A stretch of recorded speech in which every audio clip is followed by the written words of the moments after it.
كشف الإعلامي مهيب عبد الهادي عن تفاصيل مفاوضات الأهلي مع رباعي الزمالك خلال الفترة الحالية لبحث ضمهم إلى صفوف الفريق خلال الميركاتو الصيفي المقبل في ظل المستويات التي يقدمونها مع الفارس الأبيض خلال الموسم الحالي.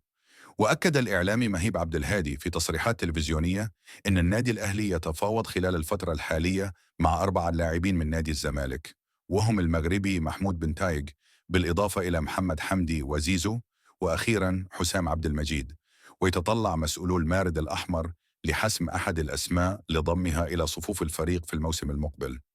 وتنتهي عقود عدد من اللاعبين الذين يتفاوض معهم الأهلي بنهاية الموسم الجاري مع نادي الزمالك، وهم محمود بن تايج المعار من سانت إيتيان الفرنسي، ومحمد حمدي المعار من إنبي، وأحمد سيد زيزو الذي لم يتوصل النادي إلى اتفاق معه على التجديد حتى هذه اللحظة. كشف مصدر مقرب من عمر الساعي لاعب خط وسط الفريق الأول لكرة القدم بالنادي الأهلي المنضم خلال فترة الانتقالات الصيفية الماضية عن شدة حزن اللاعب بسبب عدم حصوله على فرصة المشاركة تحت القيادة الفنية للسويسري مارسيل كولر منذ انضمامه إلى صفوف القلعة الحمراء واستبعاده المستمر من قائمة الفريق. وقال المصدر في تصريحات خاصة للوطن سبورت إن عمر الساعي غاضب بشدة بسبب استبعاده الدائم من الحسابات الفنية لمارسيل كولر وعدم تواجده في قائمة الفريق لمواجهة حرس الحدود رغم جاهزيته، مشيرا إلى رغبة اللاعب في الرحيل عن الفريق بحثا عن فرصة المشاركة. وأضاف عمر الساعي يرى أنه لو حصل على فرصة كاملة مع الأهلي خلال الفترة المقبلة سينجح في إثبات نفسه بعد تألقه الموسم الماضي رفقة الإسماعيلي، وهو ما كان سببا في طلب مارسيل كولر التعاقد معه.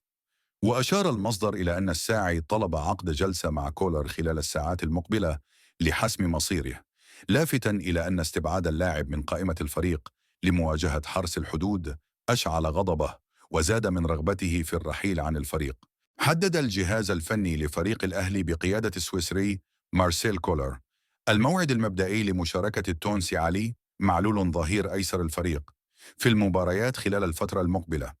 ووفقا لمصدر مطلع داخل النادي الأهلي كشف عن أن كولر يدرس مشاركة الظهير الأيسر التونسي في المباريات خلال شهر مارس المقبل، وتحديدا في مباراتي إنبي وطلائع الجيش في كأس الرابطة. وأكد المصدر أن ظهور علي معلول المحتمل مع الأهلي سيكون في مواجهة إنبي يوم 18 من مارس المقبل عند تمام الساعة 9 مساء ضمن منافسات بطولة كأس الرابطة المصرية التي كان مقررا لها 10 من ديسمبر الماضي، وجرى تأجيلها بسبب مشاركة الأهلي في بطولة كأس انتركونتيننتال. أضاف أن المباراة الثانية للأهلي ستكون يوم 22 من مارس المقبل أمام طلائع الجيش عند تمام الساعة 9 مساء ضمن منافسات بطولة كأس الرابطة. عرض لاعب نادي الزمالك السابق أحمد دويدار فكرة ضم لاعبين من فريق الأهلي مقابل رحيل أحمد سيد زيزو من القلعة البيضاء إلى المارد الأحمر. وقال دويدار خلال تصريحات عبر قناة MBC مصر لبرنامج اللعيب: نادي الزمالك ومجلس إدارته يمثلان قيمة كبيرة، ولا يصح أن يكون أي لاعب مساويا لقيمة الزمالك. وأضاف: موضوع عقد زيزو أخذ حجما أكبر من اللازم، وقيمة نادي الزمالك أكبر من ذلك. وخلال مناقشته في البرنامج مع سيد عبد الحفيظ مدير الكرة السابق بالأهلي، اقترح أحمد دويدار انتقال أحمد سيد زيزو إلى الأهلي مقابل ضم الثنائي أحمد عبد القادر ومحمد مجدي أفشة.